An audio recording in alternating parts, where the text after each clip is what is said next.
Hello, New York fans. It's the Excelsior team preview, the literal team with the most nerdy name in the entire league, but also What? NYXL.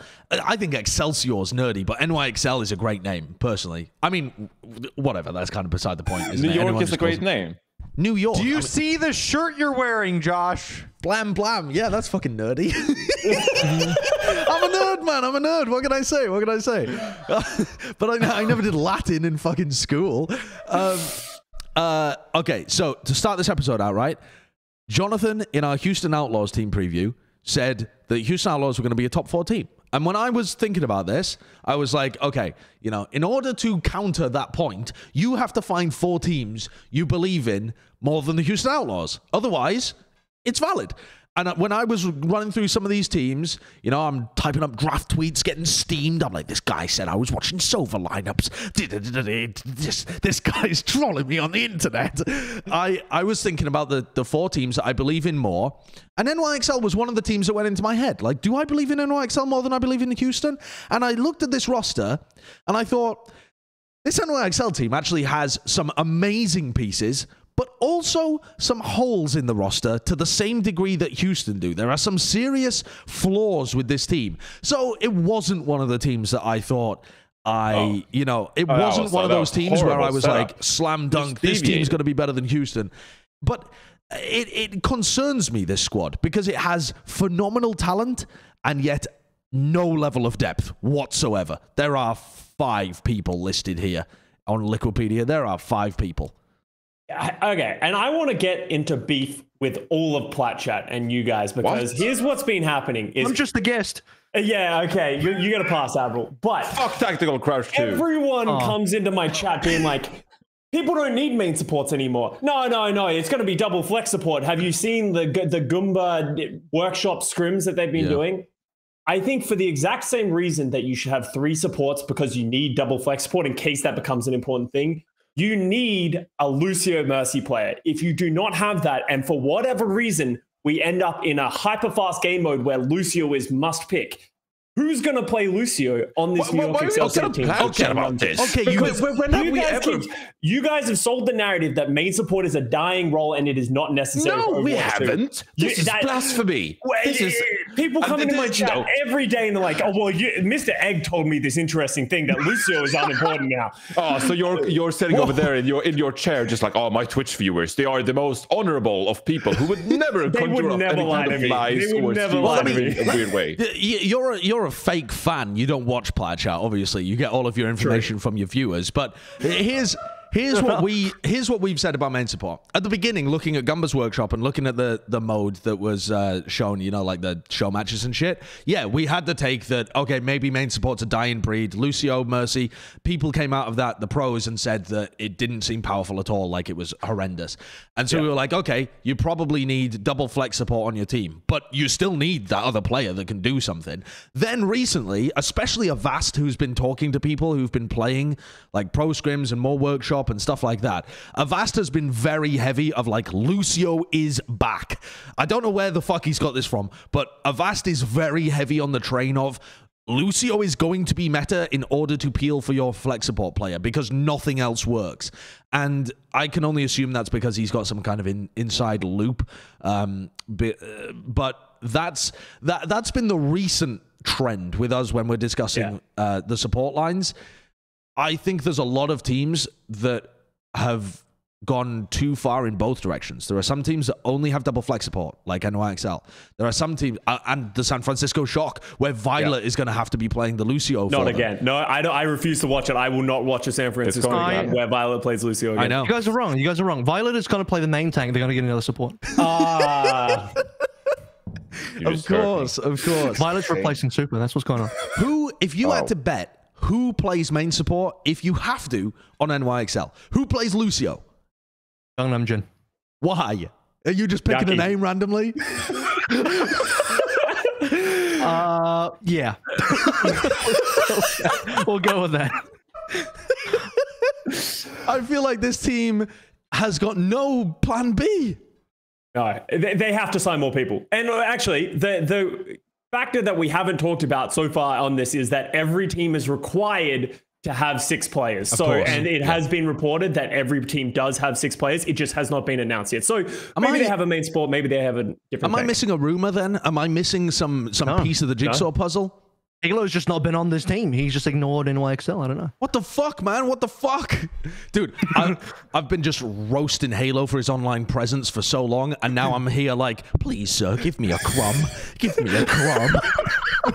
I can't have it both ways. I understand that. I understand that I can't roast him for when he gets it wrong and then be like, please, sir, report something you're not 100% on just so I have a crumb of a rumor. But yeah, this team must have signed someone as their 6th player, right? It's literally, they have to have signed someone. They, who was it? Sean Miller said that every team has got the league minimum currently. So there is a missing piece of the puzzle. We just don't know who it is. If you're looking at the team though, it's not just the support line. They have a solo main tank player that is not, got some level of fantastic pedigree, and they only have 2 DPS players as well. And listen, I love Yaki and Flora, but they only have 2 DPS players. That is a problem. Do you want to start with the tanks? Okay, sure. Go there, Jonathan. Go there. I'm a fan of Kellan, okay? I think this is a great addition to this team. And now, okay, we've spent a couple of earlier episodes where like, well, off-tanks are probably going to translate the best to Overwatch 2. There's a lot of off-tank heroes. I don't know how Kellan is going to translate directly to those off-tank heroes. But what I've seen from him, being able to play this with like fast, aggressive, ball, Winston kind of composition with Talon, especially alongside Hisang, I'm in. I think NYXL could, if they click here, be a really good offensive kind of team. And I mean, I just said I would talk about the tanks, but here comes the DPS players as well. Yaki, for example, on Florida Mayhem. How do you unlock Yaki? Well, you want to play aggressive. You want to put him on like Echo, on Tracer, and like just let him go to work and just makes as much room as possible for Yaki. When watching the Talon VODs, I felt like Hisang was already sort of the Yaki comparison for Kellan in that kind of dynamic. So I'm actually really, I think this is a great pickup for NYXL. I think that Kellan is going to play, if he's allowed to play this aggressive style still with Yaki, I think he fits right in with this NYXL squad. And I'm really excited to see it happen. My favorite thing about Kellan is that it says on Wikipedia his alternate ID was DDABONG. Yeah, it says used to be known as DDABONG. And I think that's phenomenal. I think get rid of Kellan and just go by DDABONG. DDABONG. I don't know what that means, if that's a word or but that is a fucking phenomenal name. That's a great name. New York are just like, they've been so wounded by having Yukpong on the team. They're like, who's the #1 main tank prospect? Yeah, get that guy straight away. So they just beelines like, what's our budget? We got Yaki. Okay, done. Next guy, just get Kellan straight away.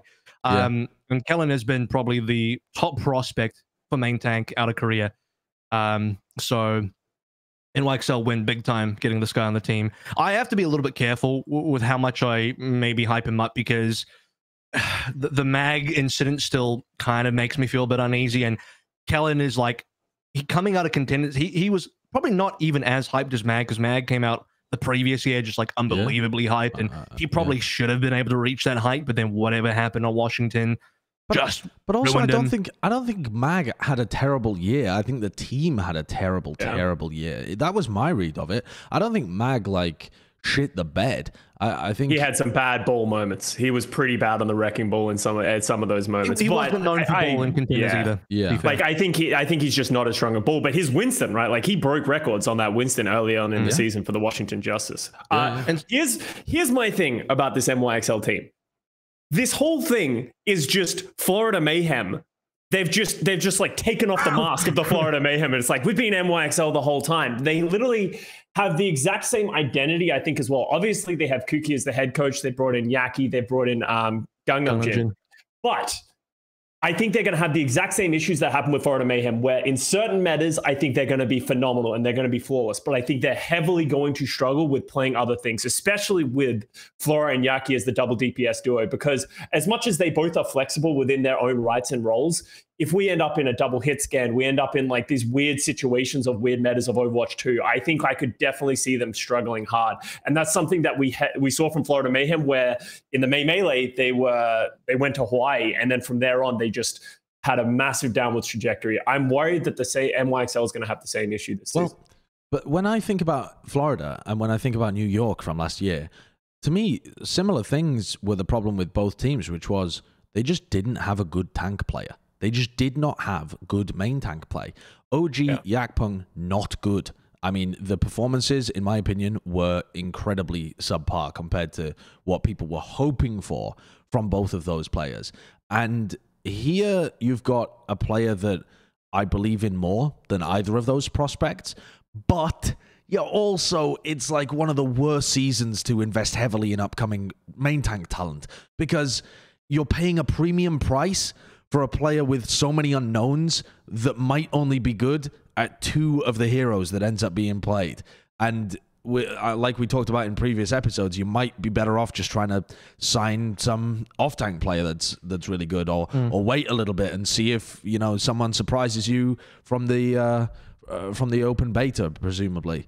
So that's my concern with this team, is that while I think Kellan is better, or should be better in terms of his coordination than OG or Yakpung, if you want to make the comparison to Florida or New York, this team is still...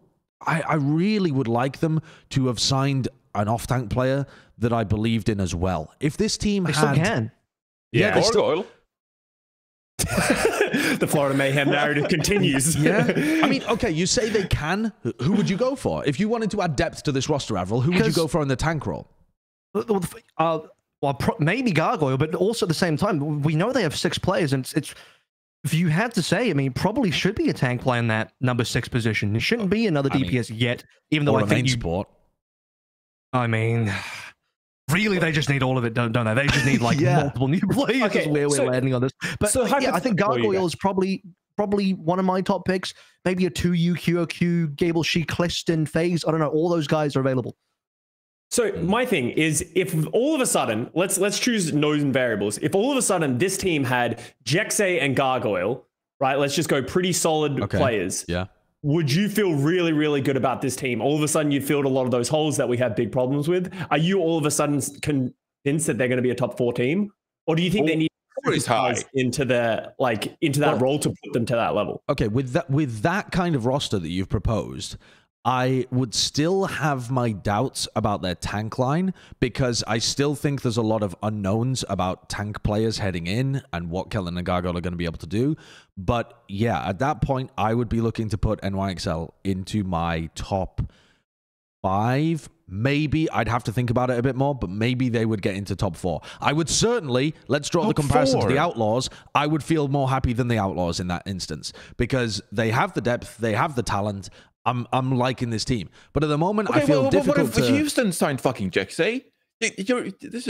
Well then, yeah. I mean, but that's the point. That's the point, is that those kind of signings would move the needle on either of those squads, because they fill the gaps that are there for both rosters. But you're in a situation where both of the teams look like they're missing pieces right now. At least we know that NYXL have more than they're showing. We don't know that about Houston. Houston might just be toddling up to match 1 like, we've just got this roster that we're running. Yes, I would feel a lot more confident about them if they had Gargoyle and Jexay, but I would still not be like locking them into first place. But to me, a lot of the, if we want to move on to where I think there's a lot of positives, I think Yaki is a god. I think Yaki is a fucking god. And I know the team had a bad year last year, but this guy is one of the most talented Overwatch players in the world. He's up there. I mean, I don't know exactly where I would rank him, but he is a hyperflex player who's fantastically talented. And if you put the right team around him, he will hard carry you into big games. That's my opinion on Yaki. He is a talent.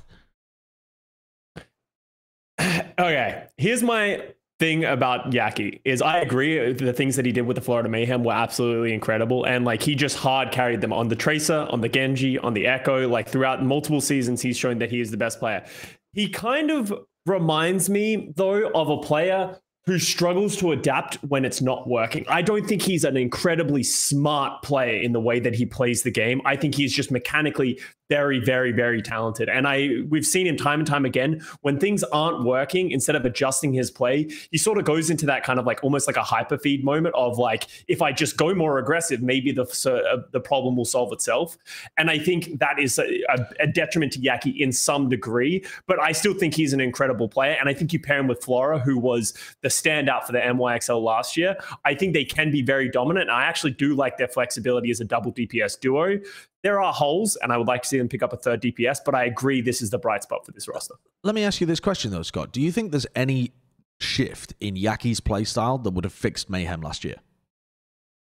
No. And that's it. Like, obviously, that's what I say. Like, you know, it's hard to be like, well, he just tried to do certain things and he just kept feeding. Like, that roster was flawed from the beginning, and they're just everything... As you said, the tanks just didn't play well. And I think that makes it a lot harder to do anything as a DPS player, because if you don't have the space, it just looks like you're running and feeding your brains out, which is what I just said. So I think Yaki will step up to that plate. And if the team works well around him, I think they are a really good roster. And as I said, definitely the bright spot of this roster.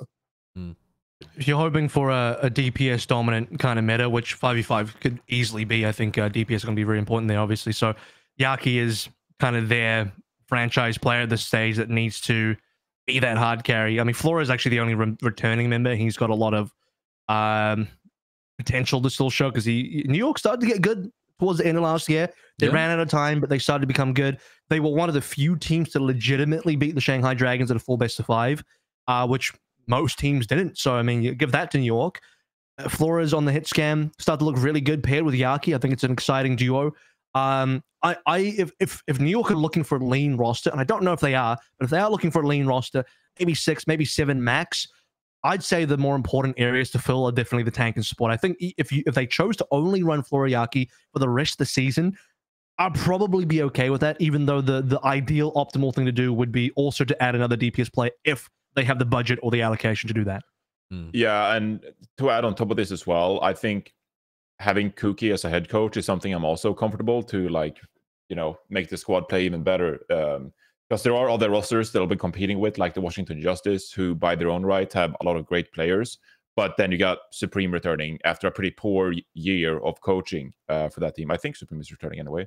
But Kuki, well, like, I think he's a bit of a known quantity in the coaching scene. I think we have a lot of respect for him after the 2020 season. Do you still after 2021? Sorry to interrupt, but I don't think that I was getting to that. I don't think that was necessarily too much of his fault. I think you look at that roster and you go like, well, OG as the main tank didn't really fill up his bar end of the stick there. I think that Fate contributed massively to the main tank role in 2020, and that kind of leadership, shot calling, was what that team really needed to play those Orisa double shield Ash Tracer compositions when they were at the best. But I think in 2021, OG couldn't really sync up with Gargoyle. Obviously, he left the country for a bit as well because he needed to take a bit of a break. That left Checkmate on main tank, and also I think their backline as well wasn't really the best. I can't remember who played main support for them last year. Was it Closer? No. For the Florida Mayhem? For the Florida Mayhem? Slime. It was Slime. Was it still Slime? Yeah, it was Slime. We all just forgot. Yeah. But yeah, I think those two positions, I think they really hurt the Florida Mayhem last year. And I think that wasn't necessarily Kuki's fault as a coach. I think there's only so much you can do at that point. I think with this roster, this will be a great chance for Kuki to like prove himself to be like one of the best coaches in the league. Because that 2020 season was spectacular from that Florida Mayhem team. And I think that Kuki was instrumental in that. And I think with this talent, if they get into a good kind of synchronization with each other, if they are like-minded about their play style, how they want to play the game, what compositions they flourish at, if they show great teamwork and like combining abilities and ultimates, etc. If Kuki can establish that kind of environment for this team, I actually think like pretty highly of this team. I think they have the talent, but there's a lot of unknown quantities with like missing main support and how much can Kellan flex in the main tank role, stuff like that. Yeah. But I think the talent is there. I think the skill is there on this team. I do want to add something as well. This seems like because it's like such a random thing of we're transitioning from Overwatch 1 to Overwatch 2. I trust coaches that were once professional players going into a new game, because I think they are going to understand and grasp the game at a very fast level, because they're going to be able to play at that level, or at least understand it, I think, to a higher degree. And that should give them an advantage moving forward compared to other coaches, which are they've been previously working with information that they've learned and accrued through Overwatch 1, and then it's just about adapting and growing from that. I think this is going to be a big turning point for a lot of coaches of like, who are really the best coaches in the game, because all of a sudden you've pressed the reset button and everyone has to start from scratch. Yeah, I think that's a good point. I mean, most of the time I would completely disagree with the take that coaches have to be pro players, you know? I think there's a lot of stuff that you can get via VOD watching and scrims and talking to pro players and that kind of stuff to really build up your knowledge. But when the reset button is pressed, pro players, especially people who were good at the beginning of the game, have demonstrated a skill set of being able to immediately grasp the core fundamentals. Maybe they don't have the same level of like detail and perfection that somebody has that's, you know, was excellent towards the end of Overwatch 1. But people, it's a different skill set to be amazing toward, you know, to be able to stand on the shoulders of giants and perfect play and just instantly be good at the very beginning when it's pure chaos. Those are different skill sets, I think. So yeah, I think that's an interesting point. I also want to mention about the support line here, because we've talked quite a lot in terms of like, not necessarily negatives, but being cautious about this team because of all of the gaps. But another strength that I see is that this is a really talented double flex support backline, in my opinion. I don't know what the community narrative is around Gangnam Jin and Myeonbong, because they haven't been on amazing squads last year, but I think these two are very talented flex support players, and if you end up in a double flex support meta, I think these guys are going to shred. I think this is a really good support line, but it obviously has to be caveated with there isn't a main support player. But I love these guys playing Ana, playing Zen, playing Bap. Like they are very gifted. I'm going to come in with my hot take of this one. I like Gangnam Jin. I think he's been very good. I think he was instrumental with the Florida Mayhem's thing. I think Myeonbong is a good player, but I think Myeonbong is overhyped. And I do not think he is the same level of flex support as Gangnam Jin. And I would hope that if we end up in a flex support and a main support situation, I see Gangnam Jin playing that flex support and that they pick up a Lucio player or something like that.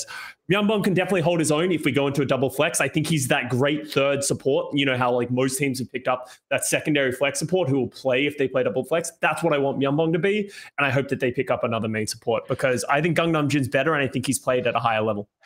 I'm so like proud of you for this take. Like this is really just like, this is something I would exactly I would do, Custa, and I'm just so thrilled that you were the one to say it, because it's such an unnecessary take. Like no one ever needed to go into the New York Excelsior preview and be like, actually I don't think Myeonbong is that good. Really do. I really just want to see Gangnam Jin play the flex support, and I hope they pick someone up to replace Myeonbong. Like it's really such an unnecessary take, but it's a great take to just put out there. I love it. It just gets the fans going as well. Also, you mean gets them yelling at me? If that was the case, though, Myeonbong's got to be easily the best backup flex support in the league, right? I mean, the guy could be main, there, right? The guy could be a main flex support for these teams. I mean, I'm thinking backup flex supports are like Bebe is a backup flex support right now. Who else is playing that kind of role? It's difficult. You have Shu and Skewed with 20 Astra, so one of those guys has to be a backup flex support if we're going in that direction. Skewed is a fucking Brig main at this point, though, isn't he? If Brig gets played, useful, yeah. But then you know, Brig guys, there's like no stuns in Overwatch 2. We don't even know. Yeah, Lastro Iris, like the Houston Outlaws, yeah. You have MCD Crimzo.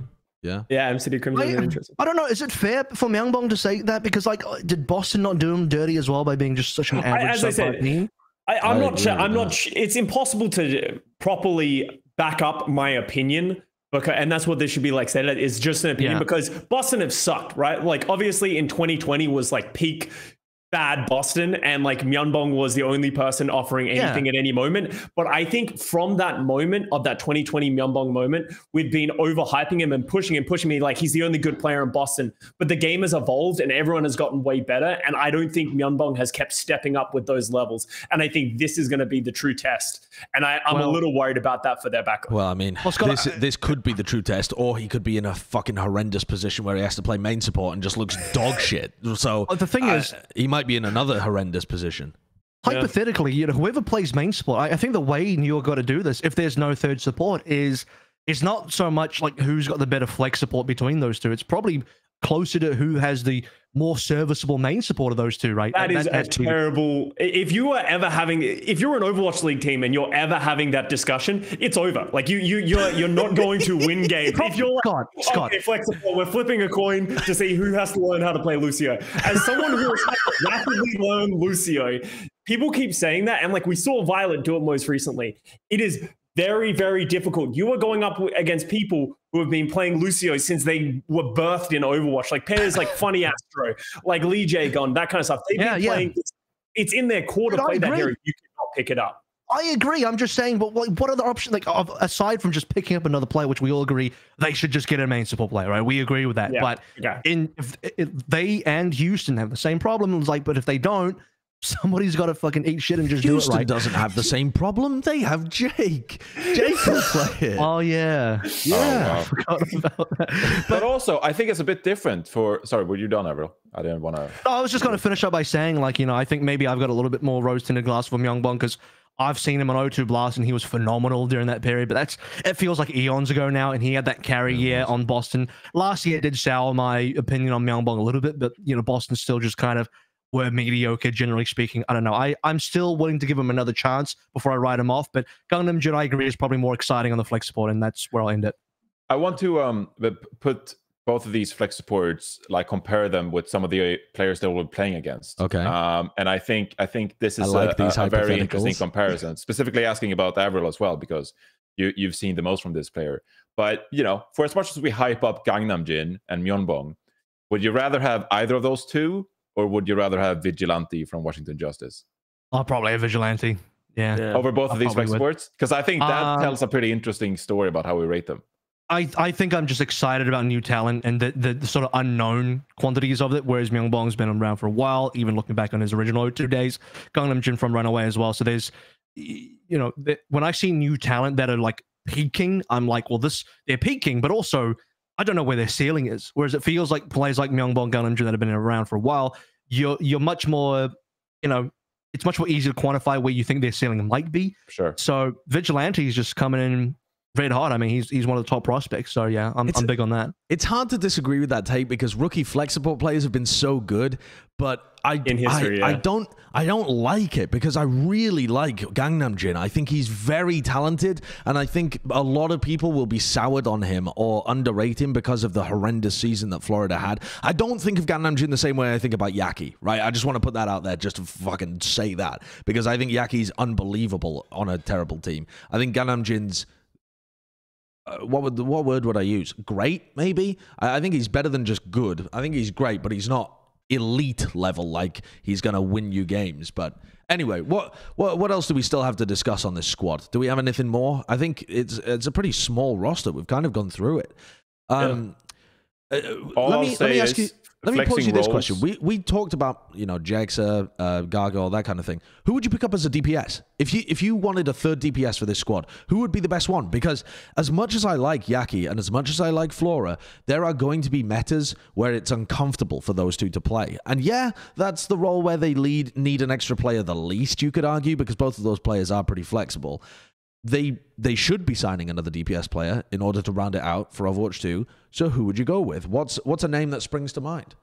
They need a who are you? You know, that person who's just happy, just getting the paycheck, sitting on the bench and just being like, this is great, let me collect my ring. They need someone who's just like, oh yeah, I'll come in, I'll play the Doomfist Genji Mei, because like Yaki Mei ain't it. Like we watched a lot of Yaki Mei. It is not as good as some of his other heroes. And like they need someone who can play those very niche specialized roles. Yaki can play them, but giving him the opportunity to free up and not have to worry about them as much, that's what they need. Because I'm happy with Flora Yaki 90% of the time probably. But there's little niche moments. I haven't heard someone since the year 2016 say they need who are you. I have not heard that take in eons. I did not think we were going to be bringing up they need who are you. Wait, think about it. It's such a perfect role. Just someone who literally doesn't do anything. They are probably useless. all the time. Like, no one needs Who Are You, but it's nice to have Who Are You every now and then, you know, just so that when it comes around, Fleta doesn't have to play Genji, right? Like, that's what they need here, right? That's what I want to see for Yaki for it. That insurance card that costs them $50,000 and that person just gets to enjoy the time. What about fucking hell?